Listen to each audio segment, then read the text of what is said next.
Na simboličan način uručenjem poklon knjiga koje će biti uručene univerzitetu i školama na području grada počinjemo sa našim promotivnim aktivnostima za lokalne izbore 2020.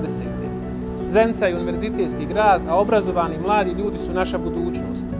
Veliku pažnju u našem programu za jaku Zenicu posvetili smo upravo njima. Obrazovanje, stipendiranje, posao, stambeno zbrinjavanje, ali i sve ostale politike i mjere tiču se direktno mladih. Na ovaj simboličan način, zajedno sa mladima Zenice, želimo zajedno poslati poruku da je znanje najvažnije. Jer prije svega znanjem mi ćemo spasiti Zenicu i okrenuti je na put razvoja. Knjiga je vječni i nezamjenjivi prijatelj čovjeka. U mjesecu oktobru, u mjesecu knjige, upućujemo mladi na knjigu. Upućujemo i na značaj knjige i mladi za ovaj grad, za njegov razvoj, za njegovu revitalizaciju u odnosu na ovo što imamo sad.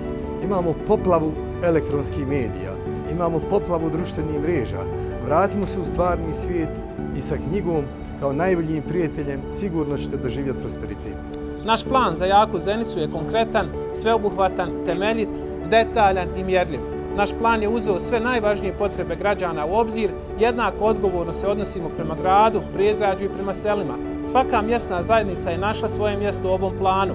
Uvažavamo centralni položaj Zenice u državi Bosne i Hercegovine i želimo na najbolji način iskoristiti naše komparativne prednosti. Zenica mora ponovo postati otvoreni grad. U Zenici se ponovo moraju osjećati svi zadovoljno i komodno.